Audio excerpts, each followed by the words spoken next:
धामणी गावातील अनेक शेतकऱ्यांनी एकत्र येऊन 11 जलसिंचन योजना रजिस्टर केलेल्या आहेत, सुरू केलेल्या आहेत. बँकेचं कर्ज काढलेलं आहे, पाईपलाईन टाकून झालेली आहे, वीज पुरवठ्याची अडचण आहे. आता नवीन धोरणाप्रमाणे महावितरण कंपनी शेतकऱ्यांना थेट वीज पुरवठा देत नाही, तर त्यांना तो वीज पुरवठासाठी सोलर पॅनेलचाच वापर करावा लागतो. आणि तो सोलर पॅनेलचा वापर त्या ठिकाणी होत असल्यामुळे इथं काही टेक्निकल अडचणी निर्माण झालेल्या आहेत. सोलर पॅनेल बसवण्यासाठी जागा लागणार आहे, ती जागा मिळवणं आवश्यक राहणार आहे.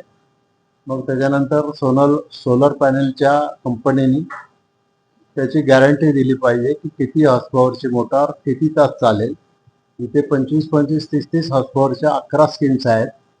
प्रत्येक स्कीममध्ये अनेक शेतकरी आहेत आणि आज शेतकऱ्यांनी कर्ज काढून वर्षभर जवळपास झालं, जास्त झालं असेल.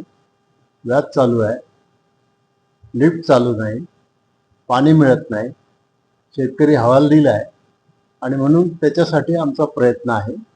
या संदर्भामध्ये मी माननीय मुख्यमंत्री महोदयांशी अनेक वेळा बोललो. परवा 2 दिवसापूर्वी महावितरणचे मॅनेजिंग डायरेक्टर लोकेश चंद्रा यांच्याबरोबर माझी मीटिंग झाली.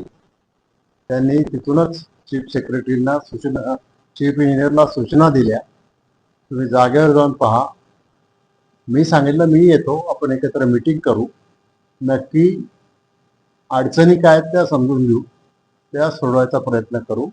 आज सगळ्या एजन्सीबरोबर पाटबंधारे विभाग, जैन इरिगेशन, महावितरणचे सगळे अधिकारी यांच्याबरोबर चर्चा झालेली आहे. ते आता याचा रिपोर्ट तयार करतील आणि कशा पद्धतीने वीज पुरवठा या शेतकऱ्यांना देणं शक्य होईल हे सांगतील.